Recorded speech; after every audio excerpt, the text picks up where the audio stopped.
Yo soy la resurrección y la vida. El que cree en mí, aunque esté muerto, vivirá. Y todo aquel que vive y cree en mí, no morirá eternamente. Bienvenido al estudio de la Escuela Sabática. ¿Qué es el ser humano? La muerte y la esperanza futura. Lección 13. El juicio final. Domingo 18 de diciembre. Para muchos la idea de juicio significa condenación. Y aunque eso es parte del proceso, no debemos olvidar que la idea de juicio tiene un lado positivo, ya que el juicio también involucra la vindicación de los justos.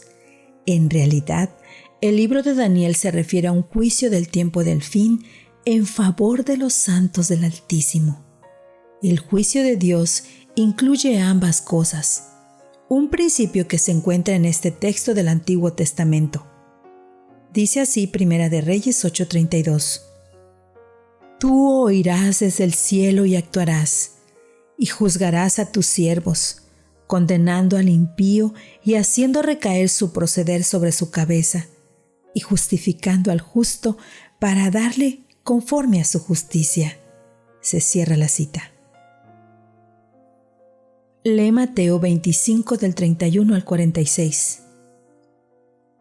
Cuando el Hijo del Hombre venga en su gloria, y todos los santos ángeles con él, entonces se sentará en su trono de gloria, y serán reunidas delante de él todas las naciones, y apartará los unos de los otros, como aparta el pastor las ovejas de los cabritos, y pondrá las ovejas a su derecha y los cabritos a su izquierda. Entonces el rey dirá a los de su derecha: Venid, benditos de mi Padre, heredad del reino preparado para vosotros desde la fundación del mundo. Porque tuve hambre y me disteis de comer, tuve sed y me disteis de beber, fui forastero y me recogisteis, estuve desnudo y me cubristeis, enfermo y me visitasteis, en la cárcel y vinisteis a mí. Entonces los justos le responderán diciendo: Señor, ¿cuándo te vimos hambriento y te sustentamos? ¿O sediento y te dimos de beber? ¿Y cuándo te vimos forastero y te recogimos? ¿O desnudo y te cubrimos? ¿O cuándo te vimos enfermo o en la cárcel y vinimos a ti? Y respondiendo el rey les dirá: De cierto os digo que en cuanto lo hicisteis a uno de estos mis hermanos más pequeños, a mí lo hicisteis. Entonces dirá también a los de la izquierda: Apartaos de mí, malditos, al fuego eterno, preparado para el diablo y sus ángeles, porque tuve hambre y no me disteis de comer, tuve sed y no me disteis de beber, fui forastero y no me recogisteis, estuve desnudo y no me cubristeis, enfermo y en la cárcel y no me visitasteis. Entonces también ellos le responderán diciendo: Señor, ¿cuándo te vimos hambriento, sediento, forastero, desnudo, enfermo o en la cárcel y no te servimos? Entonces les responderá diciendo: De cierto os digo que en cuanto no lo hicisteis a uno de estos más pequeños, tampoco a mí lo hicisteis. E irán estos al castigo eterno y los justos a la vida eterna. San Juan 5 del 21 al 29. Porque como el Padre levanta a los muertos y les da vida, así también el Hijo a los que quiere da vida. Porque el Padre a nadie juzga, sino que todo el juicio dio al Hijo, para que todos honren al Hijo como honran al Padre. El que no honra al Hijo, no honra al Padre que le envió. De cierto os digo, el que oye mi palabra y cree al que me envió, tiene vida eterna, y no vendrá a condenación, mas ha pasado de muerte a vida. De cierto os digo, viene la hora, y ahora es, cuando los muertos oirán la voz del Hijo de Dios, y los que la oyeren vivirán.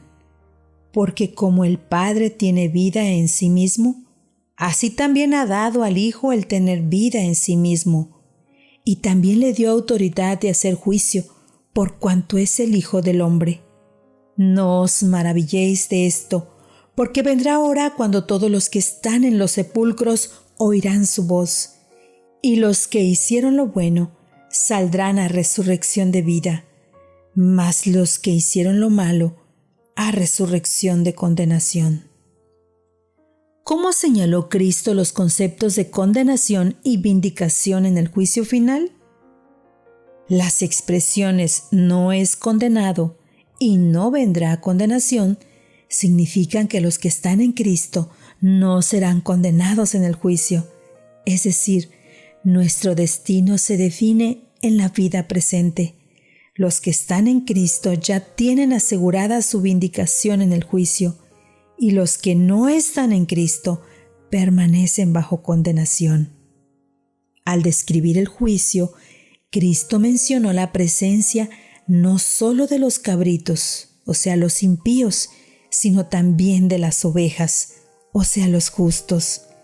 Y el apóstol Pablo declaró explícitamente: porque es necesario que todos nosotros comparezcamos ante el tribunal de Cristo, para que cada uno reciba según lo que haya hecho mientras estaba en el cuerpo, sea bueno o sea malo. 2 Corintios 5:10. Mientras reflexionamos sobre el juicio, debemos tener en cuenta que somos salvos por gracia, justificados por la fe y juzgados por las obras. La base del proceso judicial es la ley moral de Dios, resumida en los 10 mandamientos. Nuestras obras son las evidencias externas de la autenticidad de nuestra experiencia salvífica y, en consecuencia, los elementos para valorar durante el juicio. Recuerda, no hay ningún decreto arbitrario de Dios que elija a unos para salvación y a otros para perdición. Cada uno es moralmente responsable por su propio destino. En definitiva, el juicio no es el momento en que Dios decide aceptarnos o rechazarnos, sino el momento en que Dios pone punto final a nuestra decisión de si lo hemos aceptado o no. Una elección que se manifiesta en nuestras obras. La Iglesia Adventista del Séptimo Día, Torrefuerte, Distrito Fortín, te invita a creer en aquel que vive por los siglos de los siglos.